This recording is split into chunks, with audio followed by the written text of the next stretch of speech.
Ryan Poles continues to set the tone for the Chicago Bears and talk about how Ben Johnson is changing the culture and has changed the culture in Chicago. We'll talk a little bit about Ryan Poles' comments there. Plus, we're going to talk about the multiple players on the Chicago Bears roster that are heading into make or break seasons in 2026. We're going to talk about all that plus more right after this.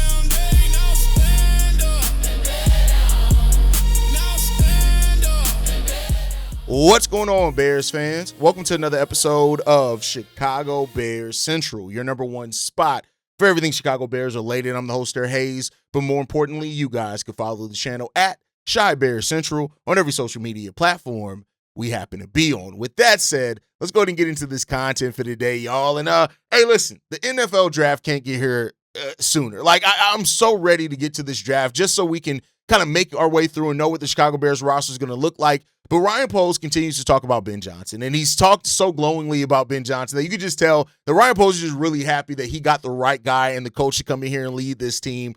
Ryan Poles talked about it a little bit where he said this. That's what you want to play for. You want to play for a guy that's not scared, that's aggressive, and someone that wants to compete. It raises the level of both organizations, to be completely honest with you. We needed that. I think we needed that jump start. When I first got here, it was all about just getting beat by them a lot, and it was the mountain climb. Ben's like screw it. We're just going to take this head on and take the rivalry over, and we're not going to be scared to talk about it. I think if that makes it exciting and the NFL exciting, people want to see that. I'd be shocked if those games aren't on prime time. Everybody wants to be tuned in to that game. And that was him talking about the Chicago Bears versus the Green Bay Packers. Now, we know that the Green Bay Packers rivalry hasn't really been a rivalry over the last, decade plus, 2 decades, right? Like, the Bears have been getting their asses kicked, to be 100% frank with you. But the fact that Ben Johnson did not back down from it at all, it was good. It was really good to see, Ben Johnson and, the level of play that he brought to this team and the way that he just brought the expectations of what he wanted his team to look like, play like, and fight. And it's different when you have a coach on there that you feel like is in the trenches with you, right? Like, that's willing to dig down and get into that trenches with you. And that's what Ben Johnson really did and showed with how he really, handled this team in his first year. Not only, taking the shirt off after wins and stuff like that. Like, that was one thing, but it's more than that. It's the fire that Ben Johnson brings to the situation and to this position. And that's what you want. We need that from this team. And so, the Green Bay Packers rivalry, like I said, and I admit, it hasn't been a true rivalry for a long time, but you know what it has been? It's been kind of a benchmark for a lot of Bears fans on, can we beat those damn Packers? And the fact that the Bears did beat the Packers in the regular season, once we split that season series, and we beat them in the playoffs, like that's something that for a lot of Bears fans, that, like I said it before, for some Bears fans, whether right or wrong, there were so many of them that looked at the season like, could we beat the Packers? That was the ultimate thing that they came down to, is could we beat the Packers? Did we beat the Packers? And they did, and that's great. So, when it comes down to it, I feel like this. What the Chicago Bears are trying to be this season and trying to take that next step as a franchise, as an organization, as a team, you need somebody at the helm of that to do it right. And the Chicago Bears have that now in Ben Johnson. They have that now in this coaching staff overall. They have one of the highest paid coaching staffs in the league, and we haven't had that all over. So, that's the thing when it comes down to it. And I think the Chicago Bears are going to continue to build the right way. Ben Johnson's going to continue to mold this team in his image. And the Bears got everything they wanted in the head coach. When you go back and look at those conversations of what Bears players, Bears fans all said that they wanted in a head coach, a leader of men, somebody who, was fiery, somebody who was going to go out there and compete and have a little bit of edge to them and bring something to the Chicago Bears that we've been missing for so long. Ben Johnson's done that. And I'm not here to say he's a perfect head coach. No, he said the things that he missed on as far as play calls and things in certain situations, not trusting rookies early, things like that. He's not perfect, but he's perfect for this team. And that's the thing that I think that we have. And of course, and I understand there are still some Bears fans that are still having the wait and see approach, because we've seen coaches for the Chicago Bears have great first seasons, and then when it follows up, it never really reaches that. Like Matt Nagy, the first season was the height under Matt Nagy. We never quite got back to that, and that's just the reality of it. So, when it comes down to it, it's this.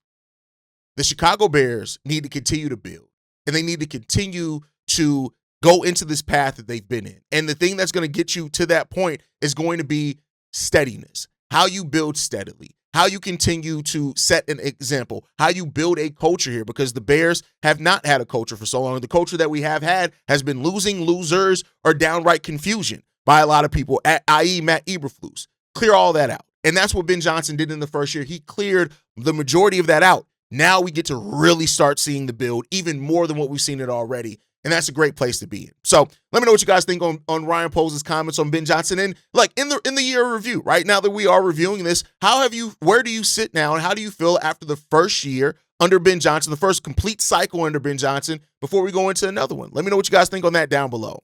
With that said, though, now we got to talk about some players that have maybe played their last game in a Chicago Bears uniform and are trying to get contracts into 2026.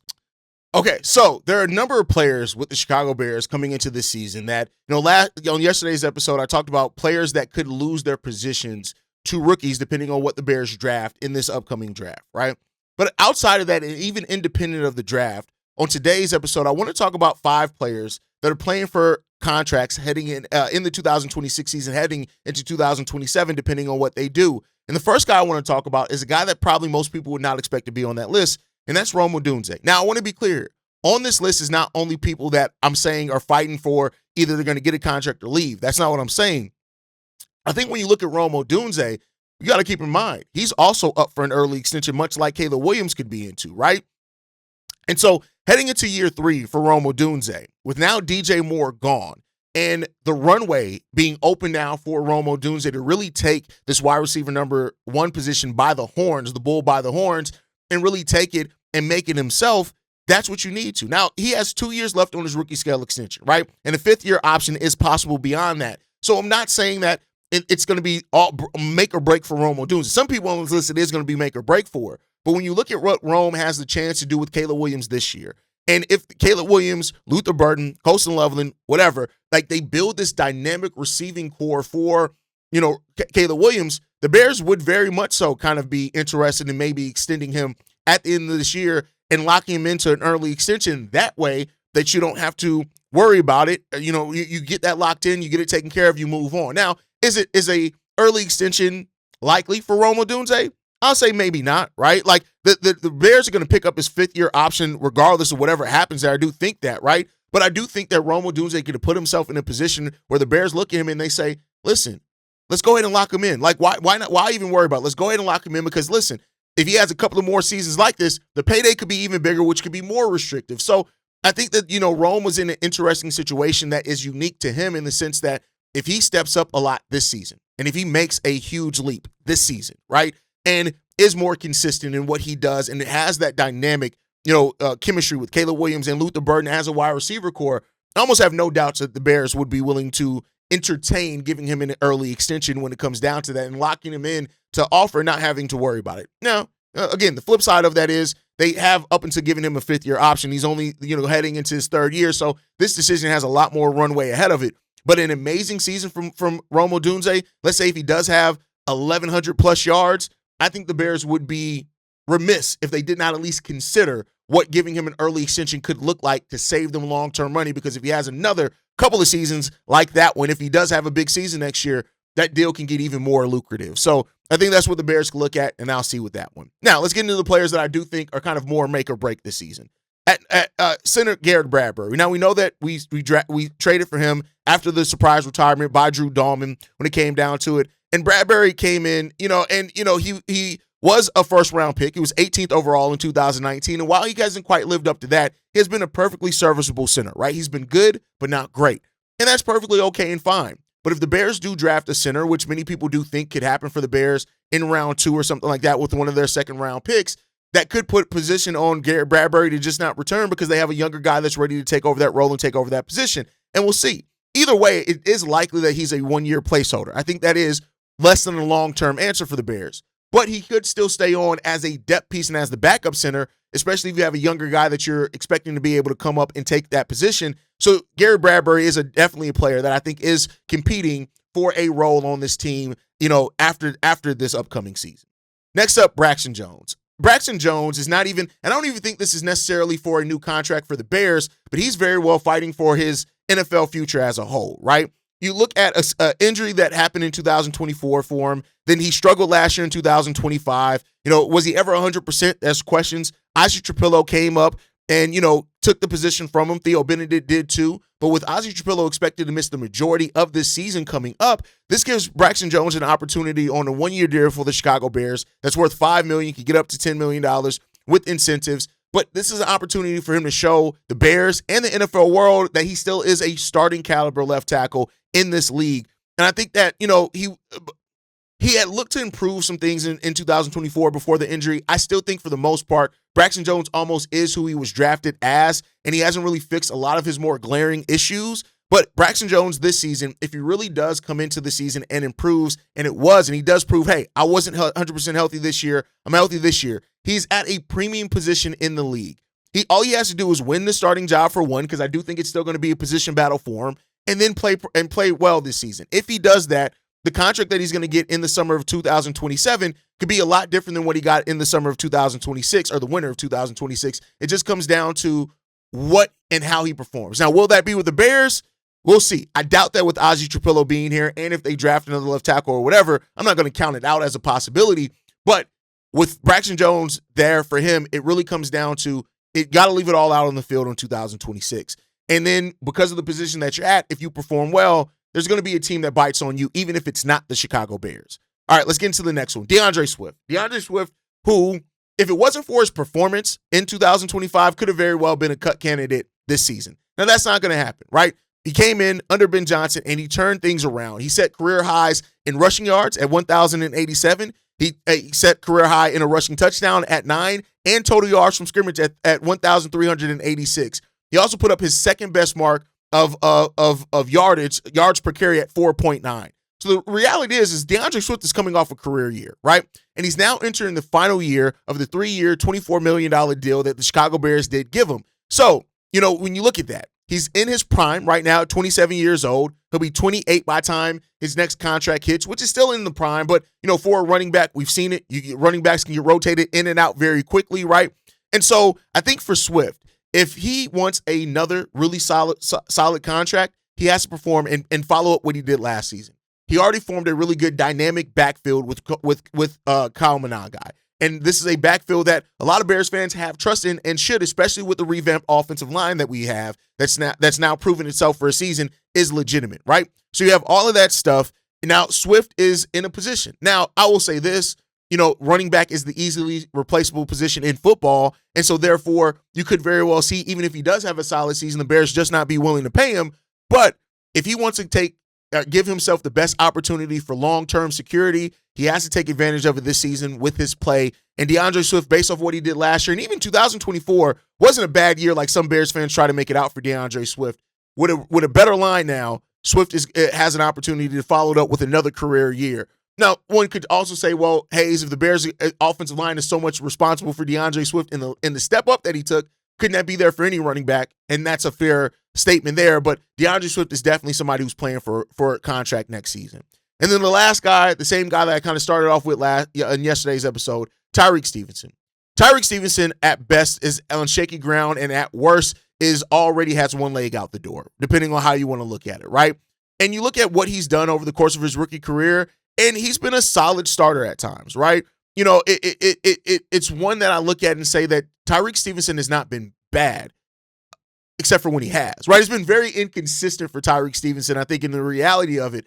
And so if he really wants an opportunity to stick on, get a long-term deal, whatever it is, this is his opportunity to do so, right? So despite the inconsistency for him, he's still projected and ranked pretty well among cornerbacks. It just comes down to, do the Bears look at the things that he's done badly and the inconsistencies, and they say, hey, listen, we got Zay Frazier. If they draft another cornerback like Keontae Scott, which we talked about yesterday, if they do one of those things, what does that mean for the future of Tyrique Stevenson? And I think that right now it's 50-50 for Tyrique. If he comes out here and the cornerbacks overall are back healthy and he's back in his role, his preferred role, and he excels in that, then yeah, he can have another contract here. But I think when you look at it too, the best for Tyrique Stevenson, he shared the starting duties with Terrell Smith, which already kind of shows that maybe he's not the long-term answer there. So, but Tyrique Stevenson is definitely somebody who is coming into this season and everything is on the line for Tyrique Stevenson this year. He has to have one of his most consistent years. But I will say this. We said the same thing about Jaquan Brisker. We said, listen, Jaquan Brisker has to be healthy this season if he wants a new deal. He plays every game and still is not retained by the Chicago Bears, right? So, like, even if Tyrique Stevenson does everything right this season, there still is a chance that the Chicago Bears look to move on or upgrade from him. And many Bears fans would say that that's the right decision that they need to make. So it all comes down to Tyrique and his performance. The one thing that's in his control is how he plays this year. He needs to stay healthy. He needs to play really well. And if he does those things, he has a chance. And I'll say that it's a chance because you got Zay Frazier. You got other players that could come in here, and we'll see what happens after the draft if the Bears go after corner. But because of that, we'll see. So unless Tyrique Stevenson has a transcendent year for him, right? A year that is adamantly the best year of his NFL career, I still think there's a pretty solid chance that Tyrique Stevenson may be playing his last season in a Chicago Bears uniform, and that's just the reality of it. We'll see what's going to happen there. But let me know what you guys think on that part down below. With that said, we've talked a lot about the NFL draft. We talked a lot about as well what the Chicago Bears could do with their first round pick in the NFL draft, whether they go edge, whether they go safety or something like that. But a lot of things that we haven't talked about a lot is the Bears having 2 second-round picks and how they can use that to package to move up, right? So Bill Barnwell of ESPN, and he's an NFL expert over there, floated out the idea that the Chicago Bears trade picks number 25 and number 60 to move all the way up to number 16, saying this: packaging the number 25 with the 60th pick they landed from the Bills should be enough to get the Bears up to number 16, where the Jets could be interested in trading down and adding more selections. They would also jump the Lions in the process, a division rival that should be looking at edge rushers with their own first-round selection. So the question I want to have here is, could the Bears take away some of the flexibility that they have in the draft, which one could say this is the reason of having flexibility, to package 2 picks to move up to get their edge rusher in the first round? A big reason why I say things like the Bears could very well draft safety in the first round is because of how the draft board could fall. Now, could the Bears take that a little bit more under their own control and then look to package some picks up to make sure they go out and get their guy? That's something that they've done. Right now, Barnwell also said this: there's nothing wrong with staying put and holding on to both second rounders, of course, but that could be an opportunity for Poles to both hit his biggest position of need and still an opportunity from a division foe in the process. This is all the thinking part of it when it comes down for the Bears. If the Bears were able to move up to number 16, they could possibly get Ruben Bain Jr., right? That's a possible guy that they could have. Maybe, right? When it comes down to it, I do think, he's probably not going to drop outside the top 10. So you're looking at guys like Akeem Messidor, Keldrick Falk, TJ Parker, Zion Young, Cassius, right? Like, you're looking at those guys that depending on where Ryan Poles has those guys on his board. The thing I'll tell you guys is this. I think I said this every draft going in since Ryan Poles became the team. Anything and everything is an option for this Bears team, and it should be. Anything and everything is an option, and it's a chance that Ryan Poles does take that. That is just the reality of it. That's how Ryan Poles goes into the draft, right? So let me ask you guys this, right? If it came down to Ryan Poles identifying an edge rusher that he felt is a can't-miss prospect and somebody that he absolutely has to have on this football team, are you okay with him packaging the number 25 and the number 60th pick to moving up maybe as high as number 16 and going out and being aggressive to get that guy? Is it worth it to package 2 picks to move up 9 spots? That's what you have to ask yourself. Is the talent drop-off that big? And that's what we have to ask. Is Ryan Poles going to value more bites at the apple over going out and getting a guy that he could have marked as his guy that he does not want to miss out on in this draft?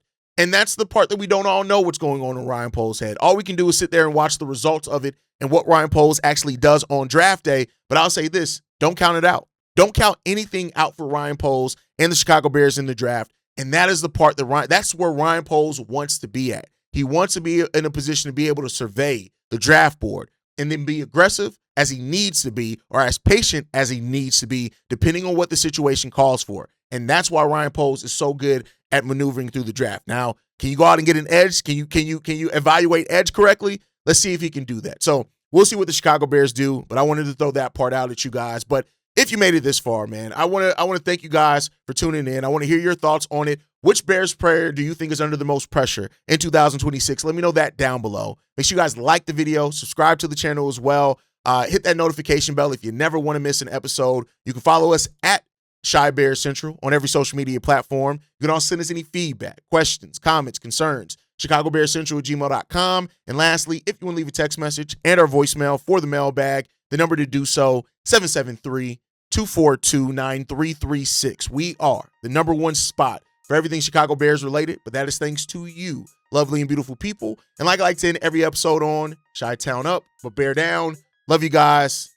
Peace, y'all. This has been a presentation of the Break Media.